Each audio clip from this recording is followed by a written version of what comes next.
The River Ruhr. At first glance, it seems idyllic.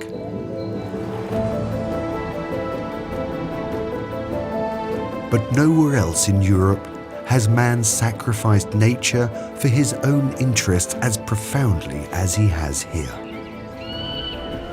For centuries, animals barely survived here. However, the decline of heavy industry marked the beginning of a brand new chapter in the life of the Ruhr Valley.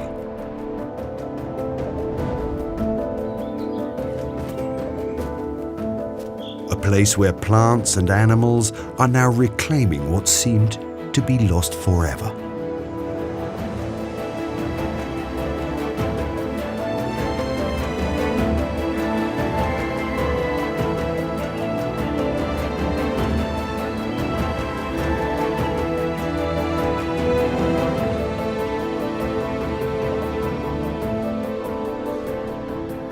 Today, the industry of the Ruhr Valley blazes with a different light.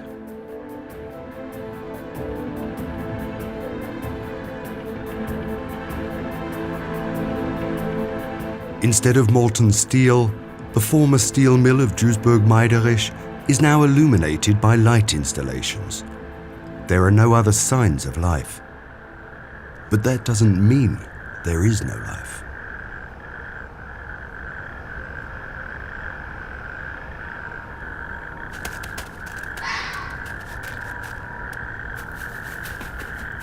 The iron forest stirs.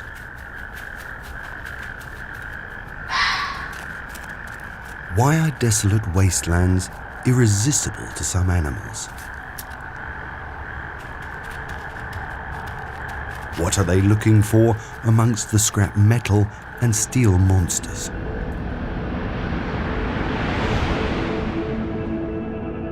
The Ruhr Valley is the largest urban agglomeration in Germany. 5 million people live in 15 cities. Metropolis borders metropolis.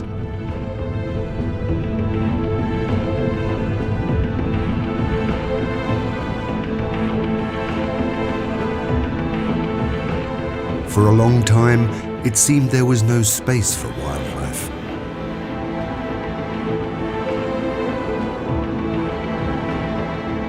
Even today, smokestacks still darken the sky, but their numbers are falling. Miraculously, the decommissioned chimneys now attract a bird that was almost extinct in Europe only a few decades ago, the peregrine falcon. For the peregrine, the higher the better, whether natural cliff or man-made building.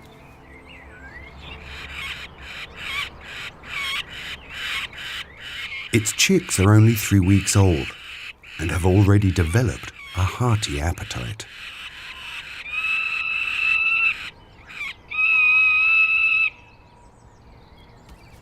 Safe and sound in their nesting box, they are free to eat in peace. The Ruhr Valley is ideally suited for the comeback of this charismatic bird. No other man-made landscape offers quite so many sky-high breeding sites. Peregrine falcons specialize in hunting medium-sized birds.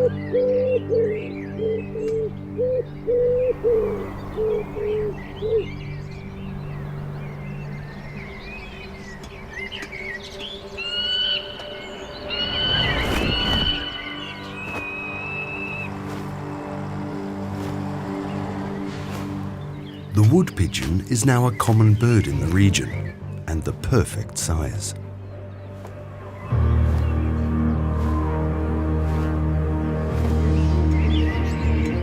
Usually it nests in trees, but it also uses the nooks and ledges of buildings. The falcon needs space to catch its prey, so the pigeon's best option is to stay close to the man-made structures.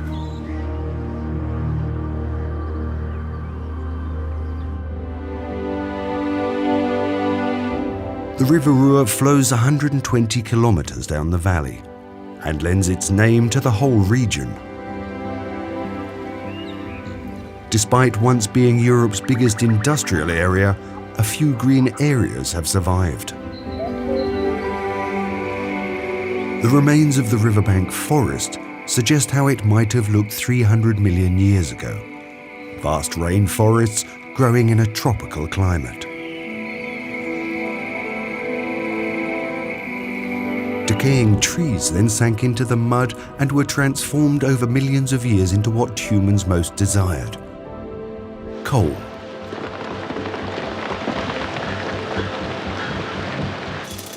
Coal has been mined here for centuries. At its height in 1956, 125 million tons were extracted in a single year. Coal enabled the production of iron and steel. Industrial complexes emerged, transforming the area beyond recognition.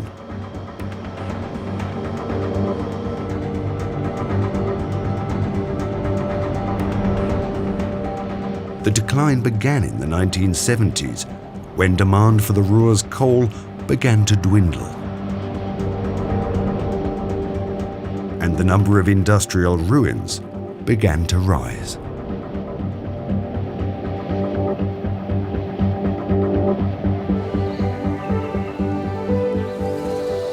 Since then, nature has been regaining ground, largely unimpeded. Sometimes it's in the smallest cracks, sometimes whole structures. Today, undemanding birch trees, forest pioneers, grow in bunkers once used for storing iron ores and coking coal.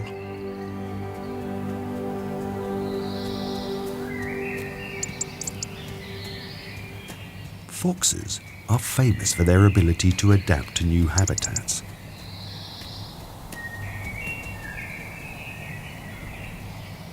The robin has spotted the vixen, but no one else seems to take any notice. Within the ruins, it can search for food in broad daylight without being targeted by human hunters.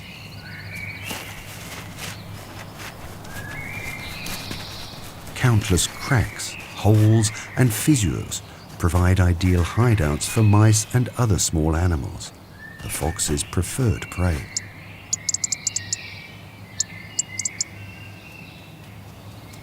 Provided there are enough hedges and woods nearby, many a former forest dweller finds these abandoned steel mills with their various hiding places to be the perfect habitat.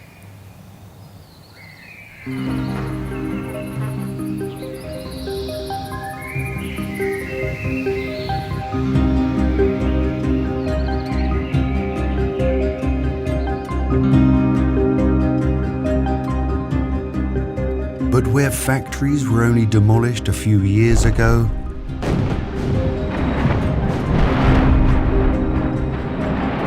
everything lies abandoned. It will take years for bigger plants to take root in this compressed soil, and yet there is someone for whom this surface is just right: the little ringed plover.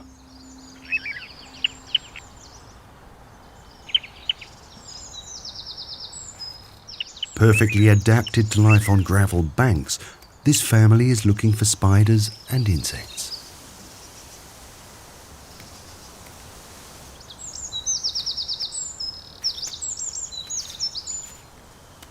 Quick as a flash, the birds move from place to place, essential for survival in open spaces. The young ones are on their feet from day one, mimicking their parents.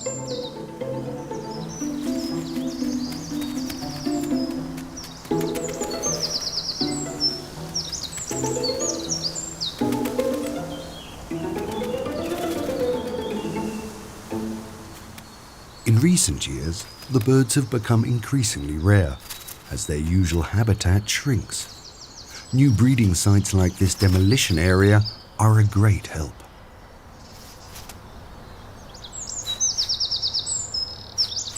Open spaces are vital to the little ringed plover's survival, ensuring that no one can approach unseen. Caring for one's plumage is part of growing up.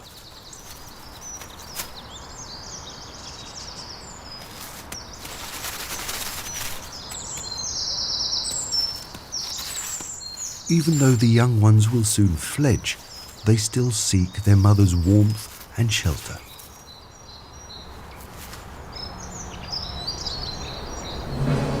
A common kestrel. Has he spotted the family? The vigilant father warns the others. Bravely, the mother tries to draw attention to herself. She can fly away, her young cannot. Elsewhere, abandoned land has already become overgrown. Recapture by nature means constant change. Soon, even more plants will populate these wastelands. And there will be other new arrivals.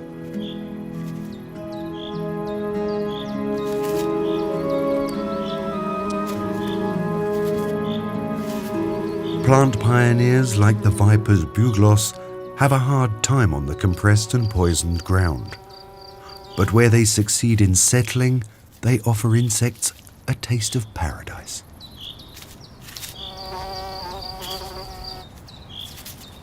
Once there are small animals, bigger animals soon follow.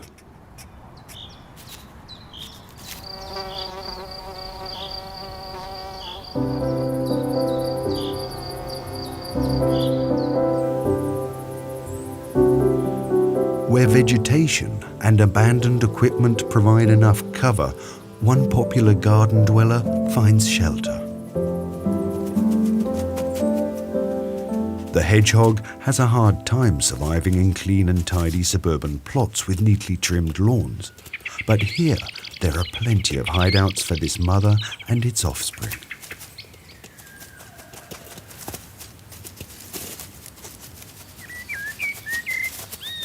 A family of hedgehogs in broad daylight is an unfamiliar sight, yet no one bothers them in these old industrial facilities.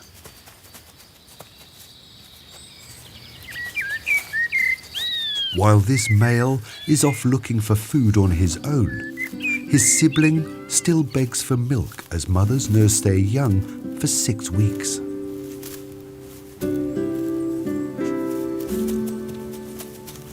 It's very insistent. It seems the mother thinks it's time to cut loose, but it gets what it wants in the end.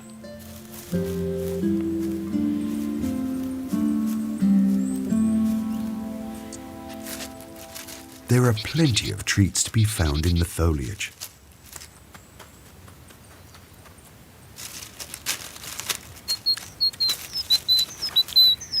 An earthworm would be the perfect dessert for the little one.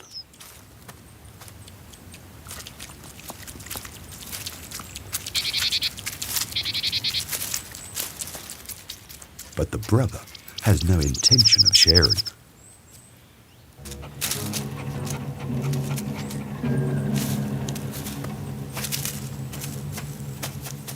Meanwhile, the small family doesn't know they are being watched. But their sensitive noses are not so easily fooled. The vixen gives up.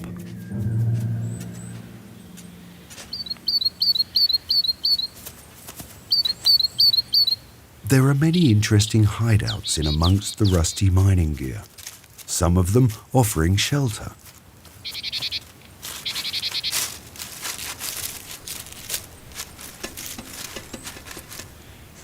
This is exactly what they are missing in many of the clean and tidy gardens.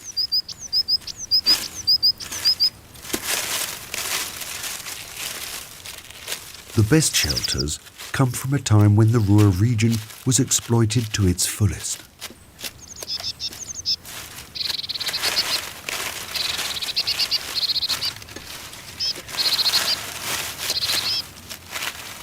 Throughout the year, hedgehogs use foliage to build comfortable nests.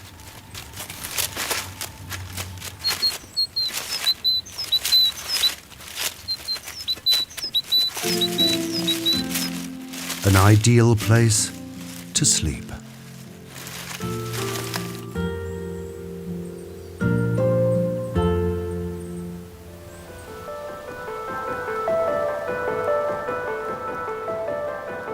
The Zollverein Colliery.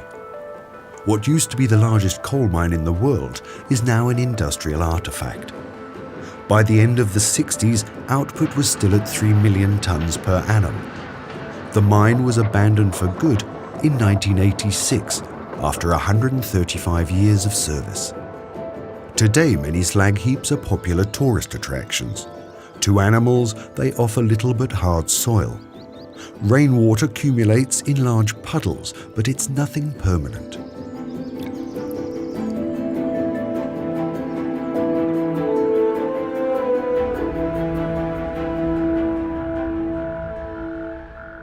And yet, surprisingly, one can hear a concert during the mild spring nights in the seemingly dead junkyard. A couple of natterjack toads. Once he's found her, the male holds tight to his mate. Meadow wetlands, the original habitat of the natterjack toad, have largely been destroyed. As a result, they must relocate to artificial habitats.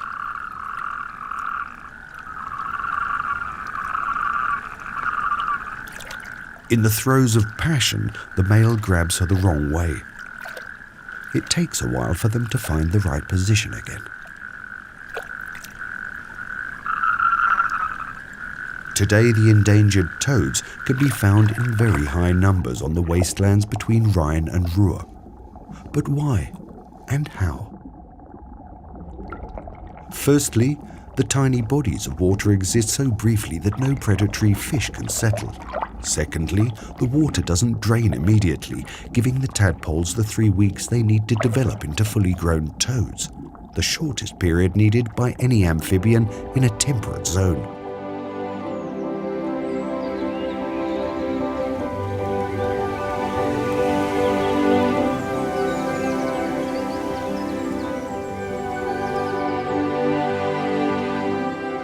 But the toad's Eden is temporary. Eventually, plants will invade the plateau, rising from the slopes.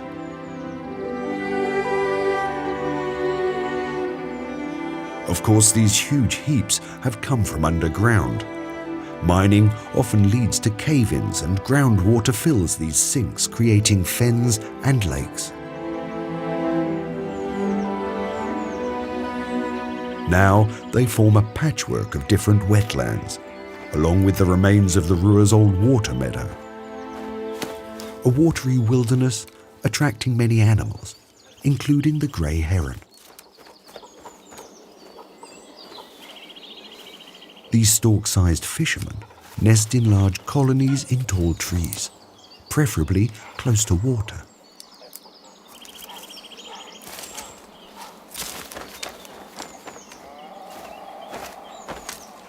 Those who don't find an empty nest from the year before must start building all over again, with both partners joining in the work.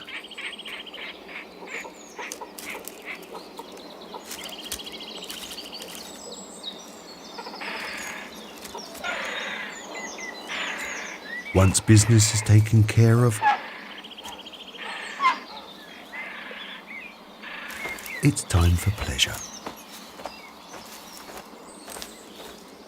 The heron population in the Ruhr Valley increased significantly after heron hunting ceased. The waterlogged forest reveals what the whole Ruhr Valley would look like if it weren't for more than 800 pumps that constantly drain away the groundwater. Hallerei Lake is one of the oldest examples of mining subsidence. The calls of black-headed gulls bring it to life. Beneath them, their nesting sites reveal an entire drowned forest.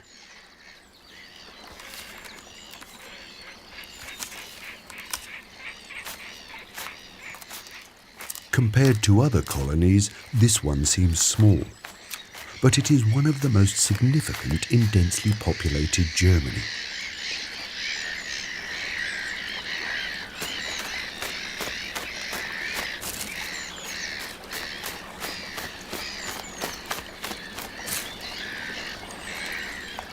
The chicks are able to swim from day one, though they rarely dare to leave the nest.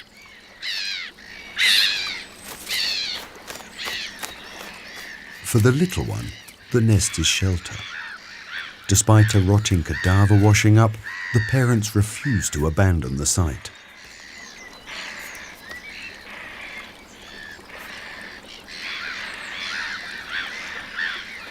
Adult gulls sometimes feed on carrion, but the chick is fed regurgitated fish instead.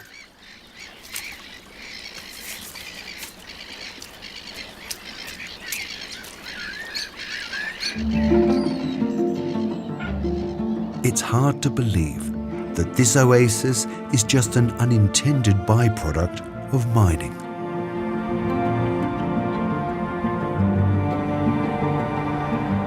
On the northern outskirts of the Ruhr Valley, traversed by roads and industry, large forests dominate the landscape. 200 years ago, this was all heathland.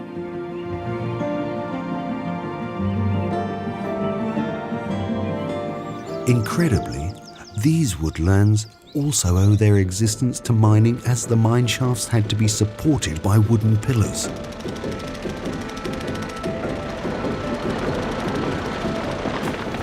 The demand for so-called pitwood was enormous. So pine trees were planted on a large scale. Today the woods are left to themselves, providing enough space for red deer, the largest of forest inhabitants. The deer rut in autumn is an impressive spectacle of nature, taking place just a dozen miles away from the centre of the Ruhr megalopolis.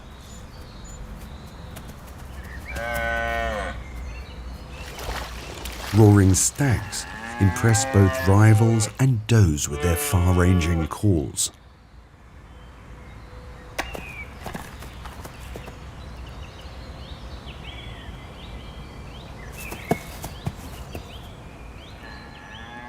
During the rut, the stags move from the thick forest out into the open, allowing us to see them in a way that is possible in only very few of Europe's industrial nations.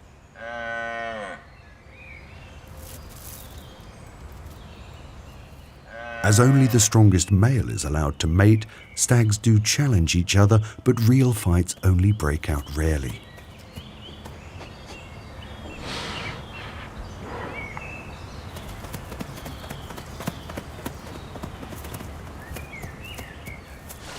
The dominant stag is constantly busy keeping his harem together.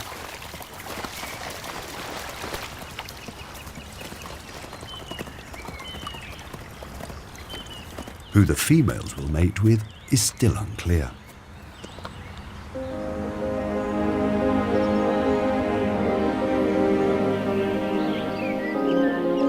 Over many decades, nature was seen as of little importance in the Ruhr Valley and widely destroyed. Yet people searched for a way of compensating for their loss. The gloomy working-class neighbourhoods have become neat suburbs now, but a 150-year-old tradition is still cherished. Klaus Schmelzer is one of about 10,000 breeders of carrier pigeons in the Ruhr Valley. He used to work as a foreman in the coal mines and got his first pigeon loft when he was only 14 years old. His hobby helped him deal with the hard work demanded by his job.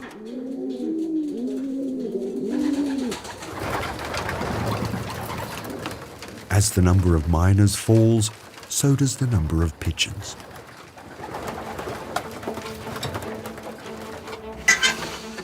Race days are the highlight of the year for pigeon fanciers.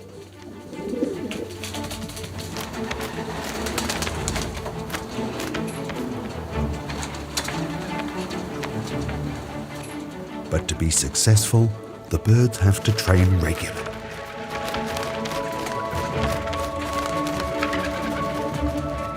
Under the watchful eye of their owner.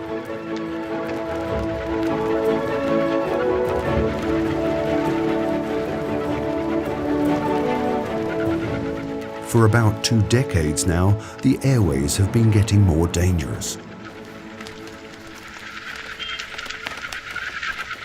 New arrivals are moving into the neighborhood.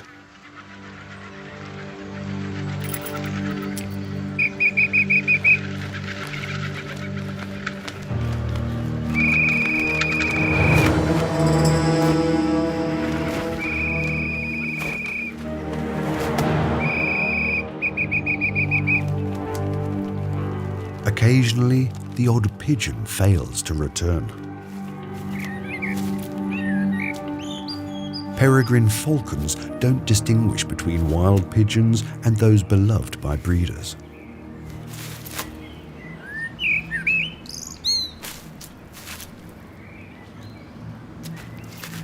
Little surprise then that wildlife conservation is not welcomed by everyone. Pigeon fanciers in particular may struggle to admire these returning aerial hunters.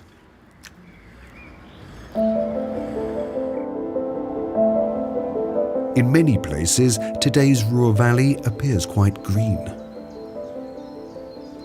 The vestiges of industrialization, like this old foundry, are now just monuments to decay. Leftovers from a noisy and hectic age. But these images also bear witness to an era of economic prosperity, with full employment in the Ruhr.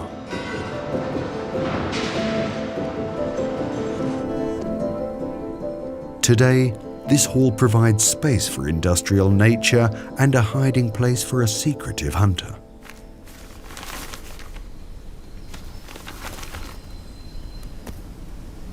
Beech martens are amongst the first to take possession of abandoned buildings.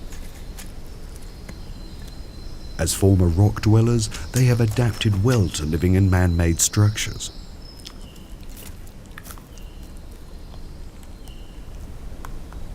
Like the fox, martens find plenty of prey in the numerous crevices. The roof shelters them from the rain, for now. The hall provides their offspring with the ideal environment for exploration, protected from airborne predators.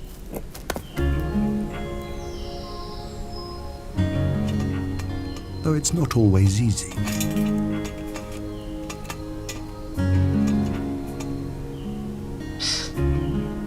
Even Mother can't help.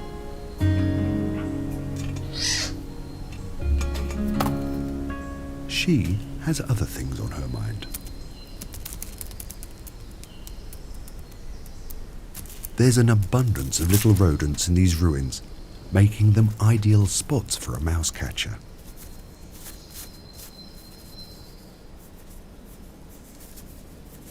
Despite the predators, the hall is a good place for mice too. Where else would they find so many hiding places?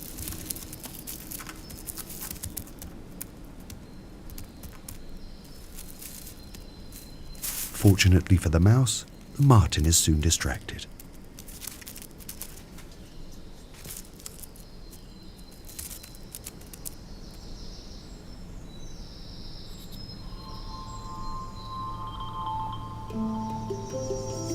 Inside the walls live weird creatures that seem to consist entirely of legs. Giant harvest men. Their legs span 20 centimeters. Migrants from Africa, they first turned up in Germany in 2004. They are partial to abandoned buildings. Dry and free of frost, often hundreds of them gather in one spot.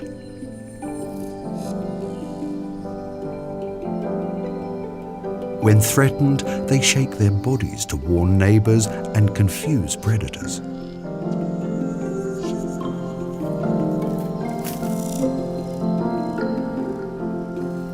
For these arachnids, the many industrial ruins of the Ruhr Valley provide excellent new habitats.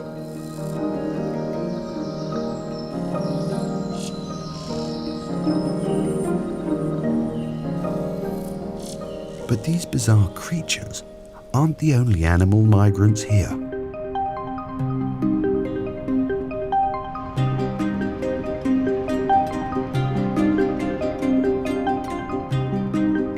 Duisburg, the world's largest inland harbour.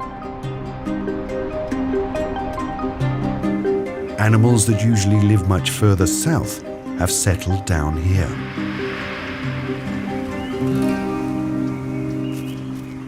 Common wall lizards now sunbathe along the riverbanks, using the nooks and crannies as hideouts.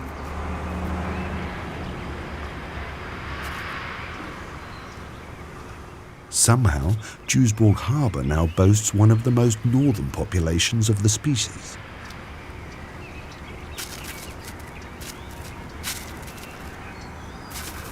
As cold-blooded animals, these reptiles need to get their energy by the sun.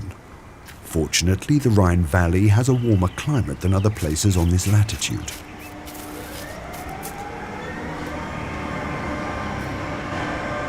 How they got into the harbour is unknown. They may have been released or come by water from the south.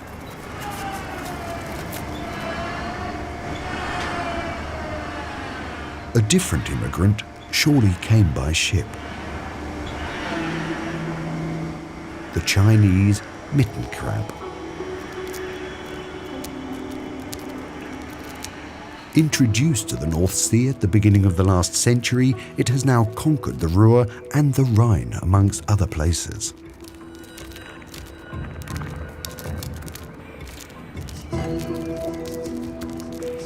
Only able to spawn in salt water, the adults migrate to the sea and cover an astounding 10 kilometers per day for months on end. After spawning, the adult crabs die, and the young return to the rivers of the Ruhr Valley.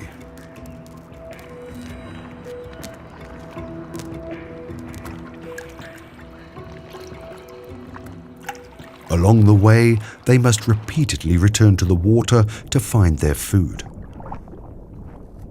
Freshwater plants, small fish, and even mussels.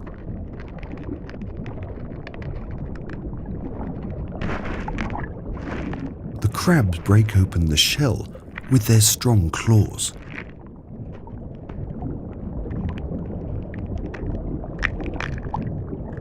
But they also annoy the fishermen by cutting their nets, and no one has been able to stop them from spreading. Recently, the crabs have been exported back to China, where they are a rare delicacy. Not all wildlife can cope with the hustle and bustle of urban spaces.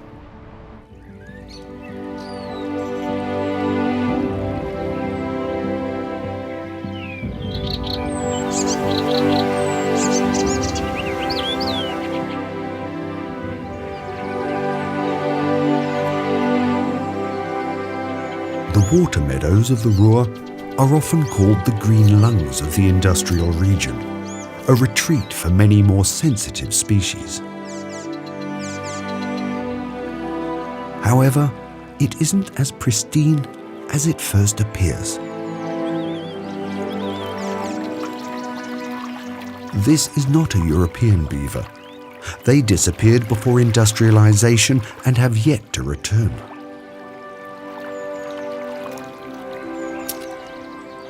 Neither the exotic slider turtle nor the nutria are native to the region.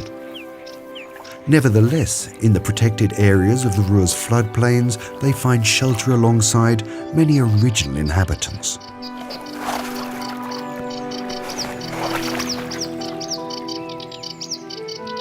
This newly hatched dragonfly will soon be master of its territory.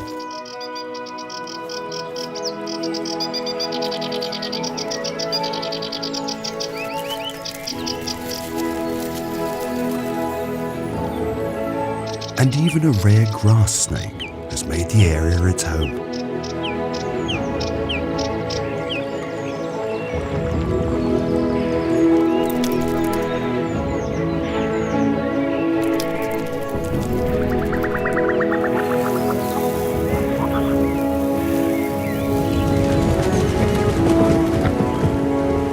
Large animals have been reintroduced by conservationists,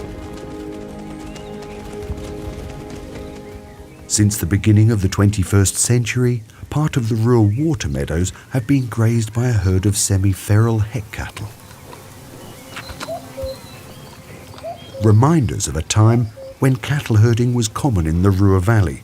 They helped to conserve the open spaces of the Ruhr's floodplains.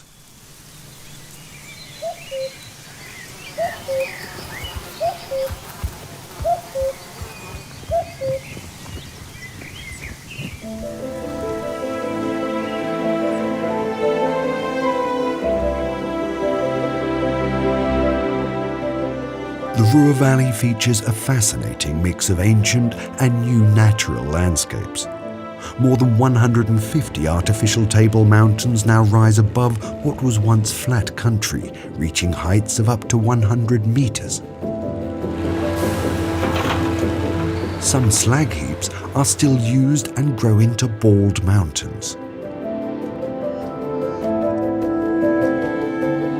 Others are slowly being reclaimed by the forest.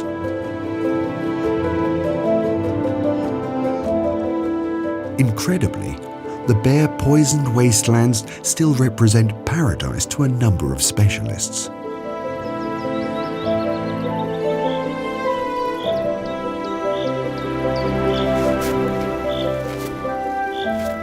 The blue-winged grasshopper is one of them.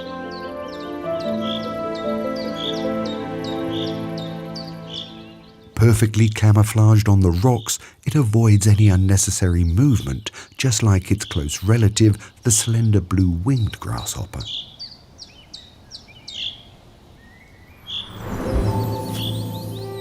When threatened, these wasteland pioneers reveal their true splendor.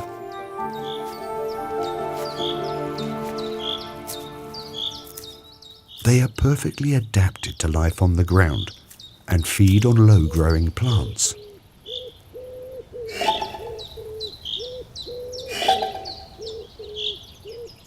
They also shun chirping in favor of visual communication. Leg movements convey information without making a sound. Sometimes, though, they simply need to find each other in this rough terrain. So, when a male discovers a female, it signals with its blue wings.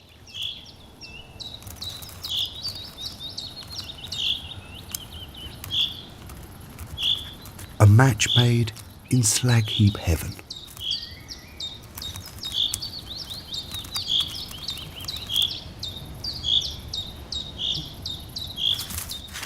Only when they are sure they belong to the same species of blue wing do they finally mate.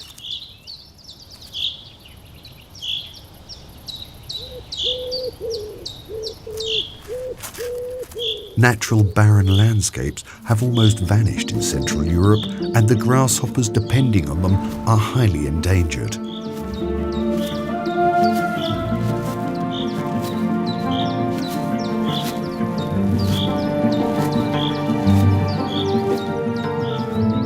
Yet even for them, it is only a temporary refuge.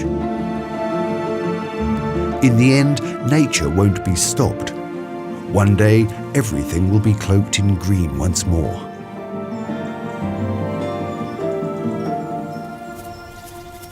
This squid is playing its part as a master gardener. It ensures the spread of tree fruits such as acorns and nuts by collecting them and burying them for the winter.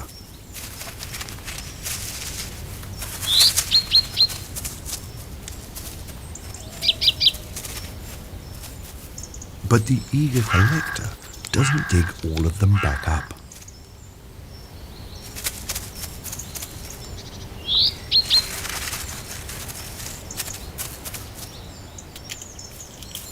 The missed fruits sprout into new shoots, which will in turn grow into a forest over the next 30 to 40 years.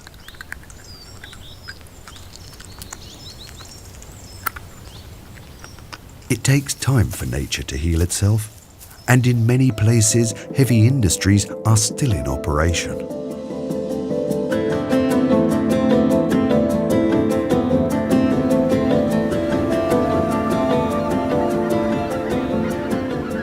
some well-travelled visitors have made a virtue of necessity.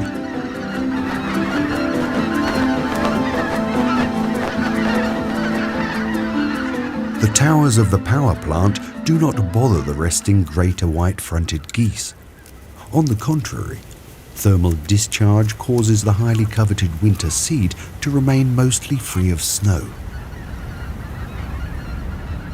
And it's not far to the lower Rhine, where the geese can rest on its great marshy plains. The airways between the Rhine and Ruhr are bustling.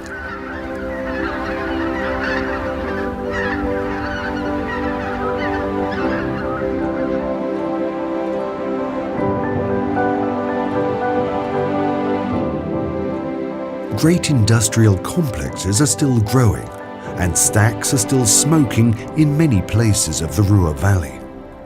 But the Emscher is an example of how a region can be improved by human intervention. The river had served as a sewer for decades and was Europe's biggest cesspool.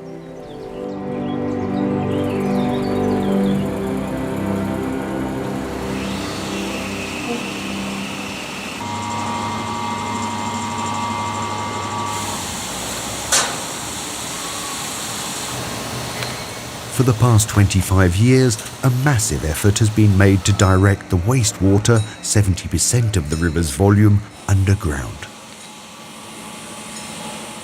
Over 400 kilometres of piping is now due to carry the wastewater, channel it underground, and return it into the Emscher after it has been purified in a treatment plant. The goal? To restore the entire course of the Emscher River.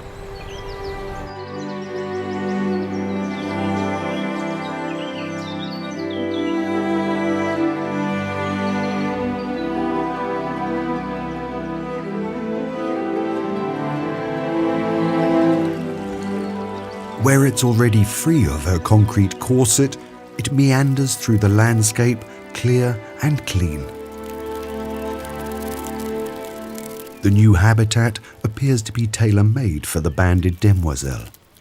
These heat-loving insects need small streams that are not too densely vegetated and still receive ample sunshine.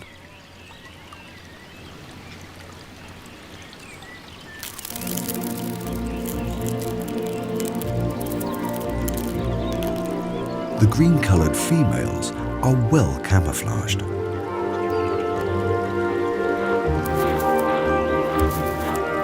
The flashier males try to impress them with courtship dances that show off their full splendour.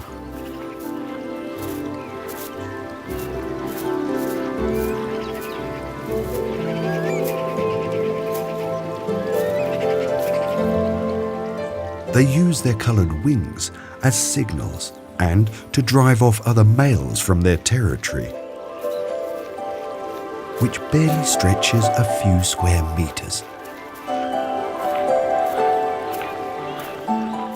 If a female lands in it, then the male will lead her to where she will lay her eggs.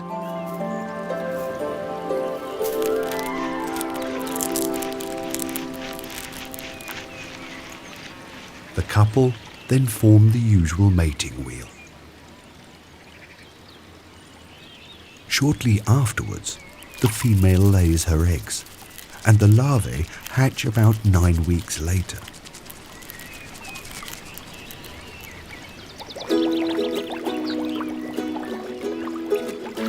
Maybe in a few years, this animal will also resurface in the Emscher, the Eurasian otter. It has already returned to a few spots on the Lippe, the river on the northern border of the Ruhr area.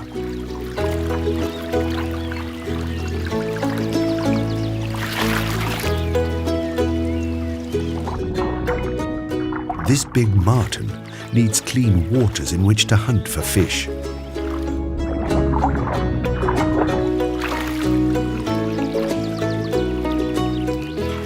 Although it always comes ashore to eat.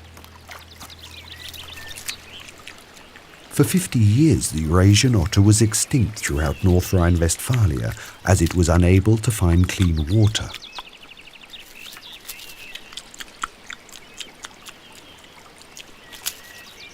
Should it permanently return to the Emscher and Ruhr, then this would be a great success for nature conservation and atonement for past sins.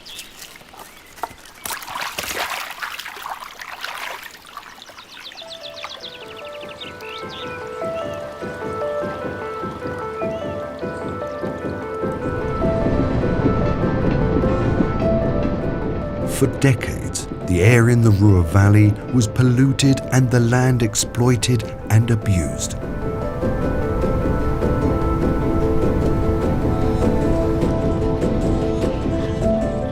Inevitably, nature had to pay for such ruthless exploitation. However, with its incredible power of regeneration, it manages to thrive even on ruins.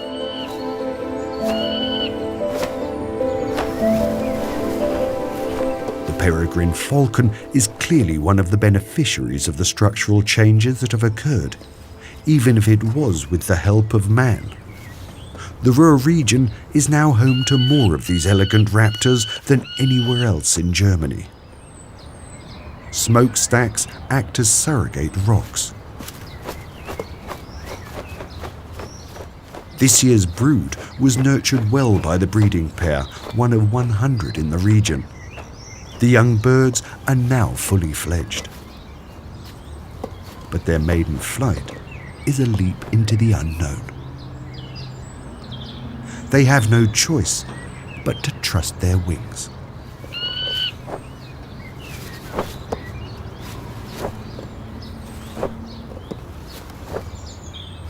To encourage them, the parents refuse to feed the youngsters until they take to the skies.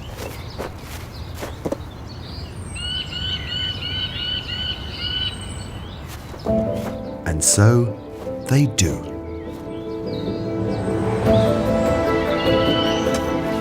No animal is a natural-born master of flight, not even the fastest flyer on the planet.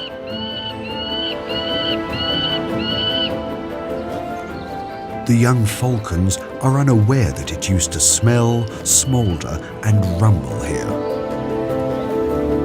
They don't need untouched wilderness. The only things that matter to them are whether they can hunt and whether they can find high enough places to nest.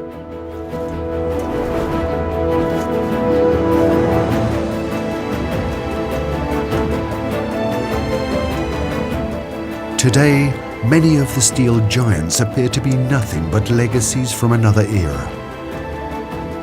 But the Ruhr Valley is staged to an incredible transformation. From a heavily polluted coal mining area to a home for specialists and adaptation experts. For those who know how to exploit it, the Iron Jungle has plenty to offer.